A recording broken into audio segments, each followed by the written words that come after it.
সাবেক রাষ্ট্রপতি আব্দুল হামিদ দেশে ফিরলেন চিকিৎসা শেষে।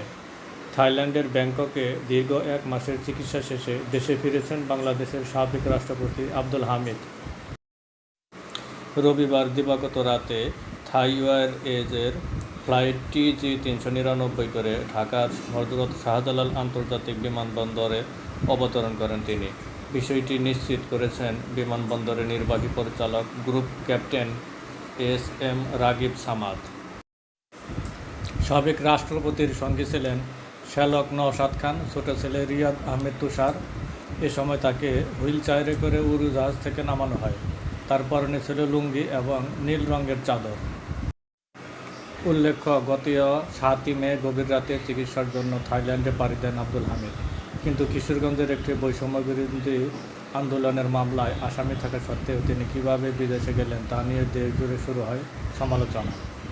এ ঘটনায় কিশোরগঞ্জের পুলিশ সুপারসহ 4 পুলিশ কর্মকর্তার বিরুদ্ধে দায়িত্ব অবহেলার অভিযোগে শাস্তিমূলক ব্যবস্থা নেওয়া হয়।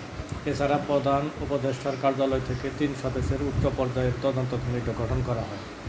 এ বিতর্কের মধ্যেই ফেসবুকে আবেগঘন এক পোস্টে ছেলে রিয়াদ আহমেদ তুষার জানান, 82-83 বছর বয়সী আব্দুল হামিদ ফুসফুসের ক্যান্সারে আক্রান্ত। তিনি এতটাই দুর্বল হয়ে পড়েছেন যে 2 মিনিট দাঁড়িয়ে থাকতে পারছেন না, 2 ঘন্টা বসে থাকতে পারছেন না। ওজন কমে 54 কেজি হওয়ায় প্যান্ট পরতে পারছেন না, তাই বাধ্য হয়ে লুঙ্গি পরেই থাকতে হচ্ছে। চিকিৎসকদের পরামর্শে বিদেশে চিকিৎসা করাতে হয়েছে।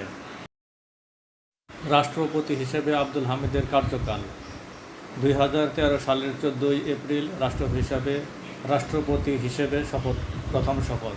2018 সালের 7 ফেব্রুয়ারি দ্বিতীয় মেয়াদে দায়িত্ব গ্রহণ। 2023 সালের 14 এপ্রিল রাষ্ট্রপতি হিসেবে মোহাম্মদ শাহাবুদ্দিনের শপথ গ্রহণ। বঙ্গভবন ছেড়ে তিনি বর্তমানে রাজধানীর নিকুঞ্জের বাসায় অবস্থান করছেন।